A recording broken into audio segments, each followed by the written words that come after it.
ये कहानी है एक ऐसे राजा की जिसने पूरा भारत जीता मगर एक दिन खुद के भीतर हार गया। पाटलिपुत्र 270 ईसा पूर्व मौर्य साम्राज्य का केंद्र, जहां सिंहासन का उत्तराधिकारी तय होना था। सम्राट बिंदुसार वृद्ध हो चुके थे। उनके कई पुत्र थे, सुसीम, तिस और एक तेजस्वी परंतु भयभीत करने वाला पुत्र अशोक।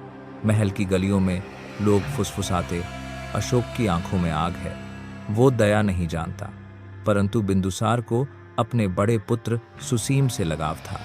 राजनीति, ईर्ष्या और षड्यंत्र सब कुछ चल रहा था। अशोक को राजधानी से दूर उज्जैन का राज्यपाल बना दिया गया, क्योंकि महल नहीं चाहता था कि वो सत्ता के पास आए। उज्जैन की भूमि पर उसने प्रशासन, न्याय और अनुशासन से जनता को जीता। लोग उसे प्रेम से अशोक राजकुमार कहने लगे। वहीं उसकी मुलाकात हुई देवी से। देवी एक सुंदर, शांत स्वभाव की स्त्री थी जो बौद्ध धर्म के सिद्धांतों का पालन करती थी। वो अशोक के जीवन में शांति की पहली किरण बनकर आई। उसी समय उत्तर पश्चिमी सीमा पर तक्षशिला में विद्रोह हुआ। वहां के सैनिक और जनता मौर्य शासन के विरुद्ध उठ खड़े हुए। बिंदुसार ने अशोक को बुलाया, जाओ और इस आग को बुझाओ। अशोक गया, लेकिन लौह कठोर बनकर। उसने तक्षशिला को ऐसा सबक सिखाया कि विद्रोह सदा के लिए शांत हो गया। हजारों लोग मारे गए।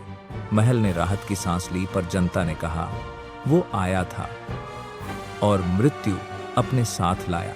वहीं से शुरू हुआ उसका नाम चंड अशोक। कुछ वर्षों बाद सम्राट बिंदुसार की मृत्यु हुई। अब उत्तराधिकारी को लेकर साम्राज्य दो भागों में बंट गया। सुसीम चाहता था कि सिंहासन उसे मिले, पर अशोक को जनता का समर्थन था और सैनिकों की निष्ठा भी। राजमहल में रक्तपात हुआ, भाई भाई के विरुद्ध खड़ा हुआ और अंत में सिंहासन पर बैठा अशोक। उसके पहले शब्द थे, मौर्य साम्राज्य अब एक होगा और उसकी आवाज मेरी तलवार होगी। उसकी आंखों में अब शांति नहीं थी, केवल महत्वाकांक्षा थी। अशोक ने उत्तरी भारत से लेकर दक्षिण तक विजय अभियान चलाए। कंधार, नेपाल, बंगाल, कर्नाटक सब मौर्य साम्राज्य के अधीन आ गए। मौर्य ध्वज अब भारत की सीमाओं से भी आगे लहराने लगा। महल में विजय की घोषणाएं थीं, पर देवी का मन अशांत था। एक रात देवी ने पूछा, महाराज, आप क्या खोज रहे हैं?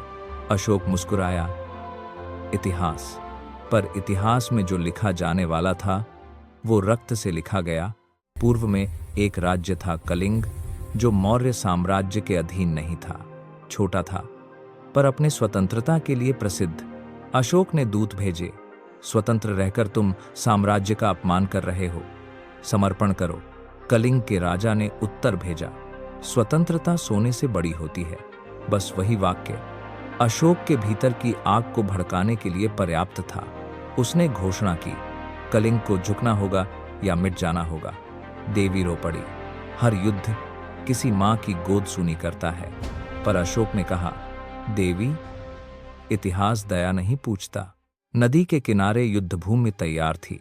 हजारों सैनिक, रथ, हाथी, घोड़े, धरती थरथरा उठी। अशोक ने कहा, आज से पूर्व दिशा का सूर्य मौर्य साम्राज्य के नाम से उदय होगा। युद्ध आरंभ हुआ।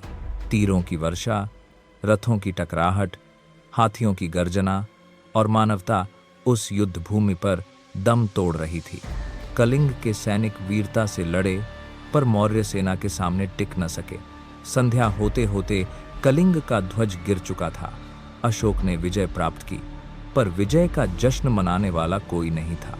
वहां बस लाशें थीं और उस निस्तब्धता में पहली बार एक राजा ने शून्यता महसूस की। रात को जब सब सो रहे थे, अशोक अपने शिविर में अकेला था। उसके चारों ओर खून और चीखों की गूंज थी। वो बाहर निकला। चांद की रोशनी में धरती लाल थी। नदियां रक्त से भर चुकी थीं। एक स्त्री अपने बेटे की लाश पकड़े रो रही थी। अशोक के पास आई और बोली, सम्राट, यह आपकी विजय है? अशोक के शब्द गले में अटक गए। उसने तलवार फेंक दी। वो घुटनों पर बैठ गया और कहा, मैंने कलिंग नहीं जीता, मैंने मनुष्य को मारा है। उस रात अशोक के भीतर कुछ टूट गया। चंड अशोक मर चुका था, पर एक नया अशोक जन्म ले रहा था। अगले दिन अशोक ने अपने मंत्री से कहा, मेरे आदेश से किसी पर अत्याचार न हो। उसने सेना को लौटने का आदेश दिया। देवी आई, बोली, अब आप जान गए, जीत कैसी लगती है? अशोक ने कहा, जीत जब लाशों के बीच होती है वो हार होती है। वह तृष्णा जो उसे युद्ध की ओर ले गई थी, अब उसे शांति की खोज में धकेल रही थी। अशोक ने बौद्ध भिक्षुओं से संपर्क किया। वो भिक्षु उपगुप्त के चरणों में बैठा। गुरुवर, क्या कोई मार्ग है जिससे मैं खुद को क्षमा कर सकूं? भिक्षु ने मुस्कुराकर कहा, राजन, धर्म कोई आडंबर नहीं, आत्मा की जागृति है। जो अपने दोषों को पहचान ले वही सबसे बड़ा विजेता है। अशोक की आंखों से आंसू बह निकले। उसने सिर झुका दिया और कहा, आज से मेरी तलवार मौन होगी, मेरे कर्म बोलेंगे। अब मौर्य साम्राज्य में युद्ध नहीं, करुणा की धारा बहने लगी। अशोक ने धम्म स्तंभ बनवाए जिन पर खुदा था। सभी धर्म एक ही सत्य की खोज हैं। उसने पशु हत्या पर रोक लगाई, अस्पताल बनवाए और गरीबों के लिए भिक्षा भोजन की व्यवस्था की। वो अब हर व्यक्ति को प्रजा नहीं, परिवार कहता था। उसने अपने पुत्र महेंद्र और पुत्री संघमित्रा को श्रीलंका भेजा ताकि वहां धर्म का दीपक जल सके।